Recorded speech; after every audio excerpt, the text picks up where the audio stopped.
Hello everyone, I'm back in Kerbal Space Program with Real Solar System to talk about the SUSIE spacecraft, which some people might have forgotten about.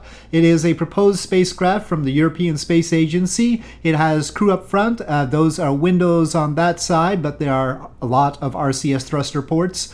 And it also has a cargo bay, so it's like a mini shuttle. About no wings, as you can see. It controls itself on descent using these flaps. And then it has landing legs because it lands on its tail. So it's like a starship like that. It's sort of like a mini starship. Basically, the top end is like a capsule, and it would come into the atmosphere like a shuttle. So it's got tiles on this end, and then it lands on its tail. And it has 4 little engines, though we don't know all the details. It's got solar panels on the inside here, probably radiator somewhere. There we are, SUSIE engine. These are 250 kilonewtons because they enable an abort. So they're basically abort engines just like the CST-100. In orbit, it won't use those. In orbit, it will just use its RCS to go around and has 4 RCS ports here. So these are just abort engines down there. And they're hypergolic abort engines just like CST-100. So that is the SUSIE spacecraft. And why do I want to talk about this? Well, I saw a little article, and there's been some talk, and I would like to just point out the article first. So this is on europeanspaceflight.substack.com, and it's an article by Andrew Parsonson on this European Space Substack, and it says Artemis II is not a European triumph. Of course, the European Space Agency was part of the team that conducted the Artemis II mission because they supplied the European service module that Ariane depended on. However, of course, Artemis II didn't carry any European astronaut, and that I think is basically the issue. The Europeans aren't getting a seat and wondering whether they are going to get a seat on one of the Artemis missions to the moon.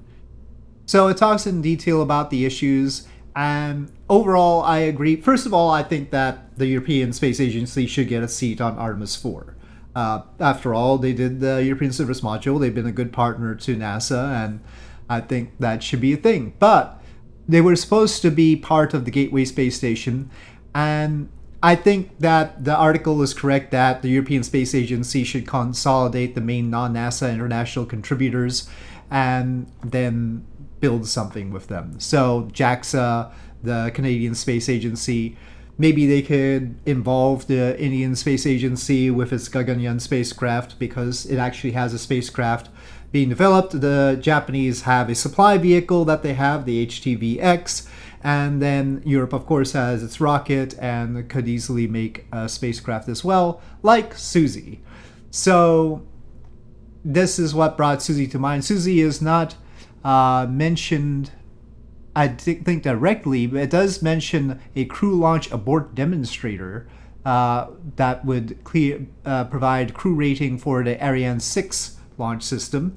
And the SUSIE spacecraft is meant to launch on Ariane 6. There is a wiki article on SUSIE, by the way. SUSIE stands for Smart Upper Stage for Innovative Exploration.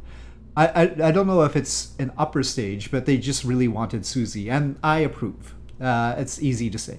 But it's not really an upper stage. It's a spacecraft. But anyway, so there's been work that started in 2020, and it's got all sorts of details. The main concern about it is it's going to end up too heavy, which I am going to broach now.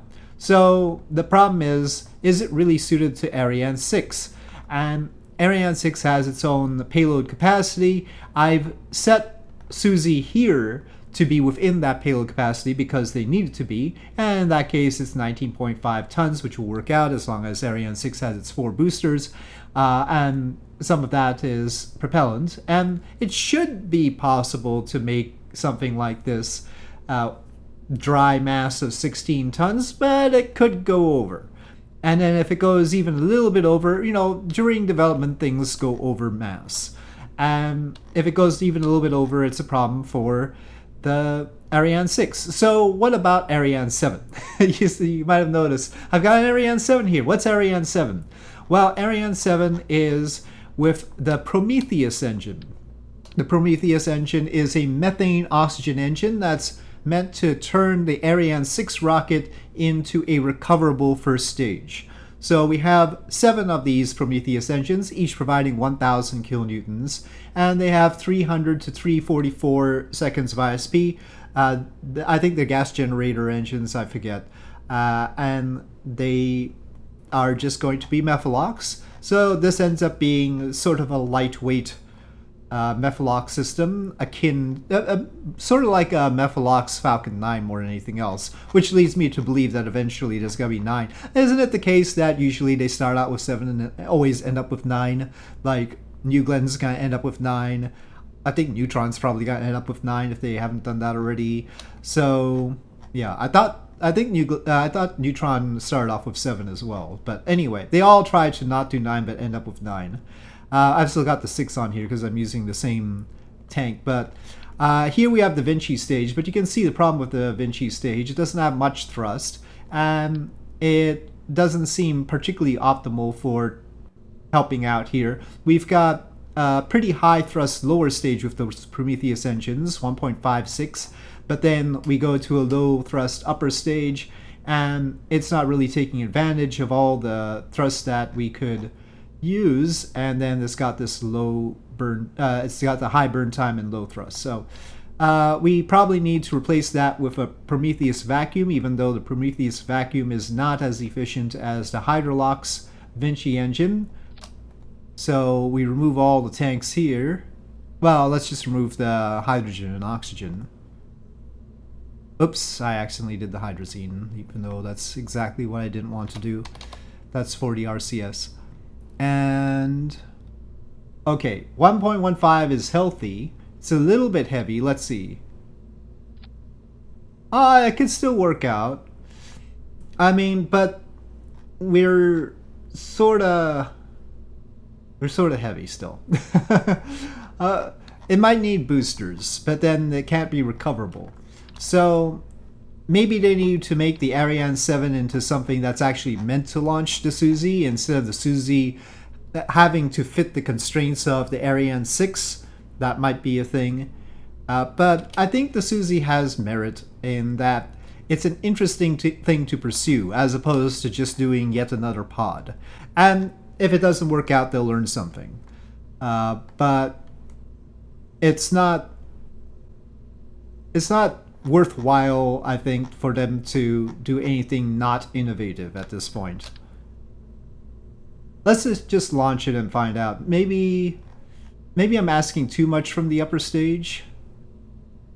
I mean, between the two stages, given the efficiency of the vacuum stage versus the Prometheus sea level, we would expect it to provide a little bit more delta V there. If we were able to just like launch it empty, then 9,360 is plausible for going to orbit, but then we don't have any fuel in it, so that would not be good. Let's just see what MechJeb does with its ascent guidance with this. But basically what it comes down to is probably the Ariane 7 is going to need a longer body than the Ariane 6, and it's going to need 9 engines in order to give it the delta V, especially if they want to recover it. So I will hand this off to ascent guidance since it is just a straight rocket. There's plenty of room to make it taller, right? So it's quite possible to do that. Well, we will see if it can handle this.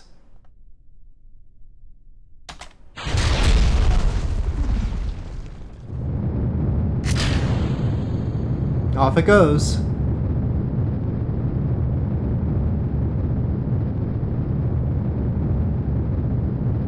I don't think we really wanted it sideways, but whatever.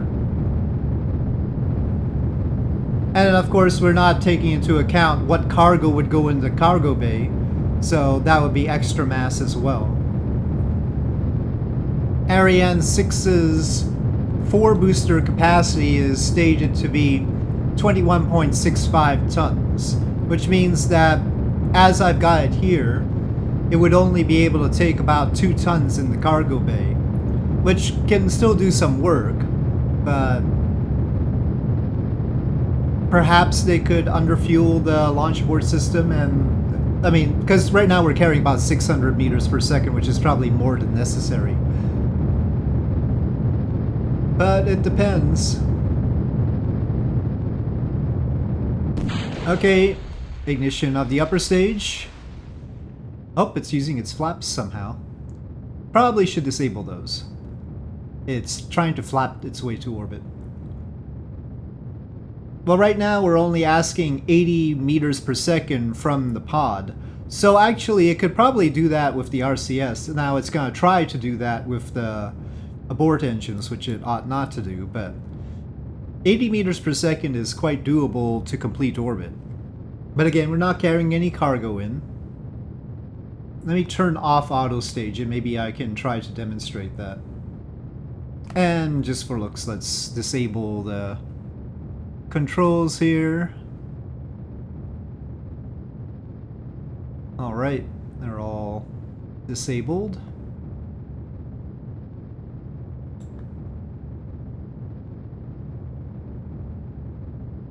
But this is performing better than I thought, actually, given the Delta V readings. Uh-oh, it opened the cargo bay door. No, not yet.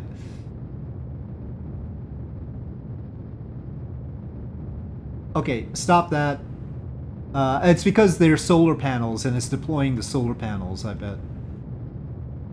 Now, just to be clear, even though I'm using the Ariane 6-second stage here, they would have to fundamentally change this stage in order to make it work, so let's not get too excited about how automatic that business is.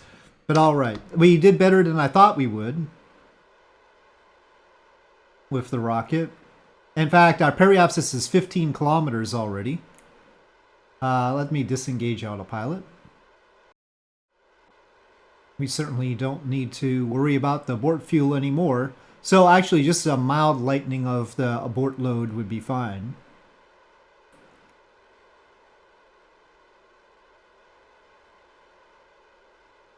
The abort fuel is also being used for the RCS, which is the same as the Dragon spacecraft.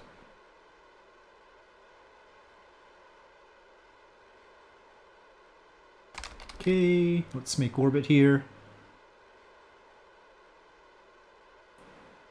I'm sure I've brought Suzie to orbit before, but I forget if I did with Ariane 6 or this sort of Prometheus-powered Ariane 7. But it's been a while. It's been a while since they introduced this idea, and I decided to model it. It should be part of my real spacecraft pack at my GitHub, or it could be the real rockets pack, because I think it's in the same folder as Ariane 6. So you might as well get both mods. So I'll link my GitHub in the video description. Would have been helpful if the second stage had tossed us up a little bit more, but we will certainly make orbit here with plenty of time to spare. Okay, we are in orbit. We have the luxury of getting into a higher orbit as necessary. We haven't used too much of our fuel or anything. And we can open up the bay now. Alright, so Ascent Guidance did a pretty good job with it. And we are recharging. So that's Suzie. And I think it's nifty. And I would like to remind people of it. Well, here it is. So with that, thank you for watching. I hope you enjoyed this video. If you did, please do press like. If you have any comments or suggestions, please leave them in the comment section below. And I'll see you next time.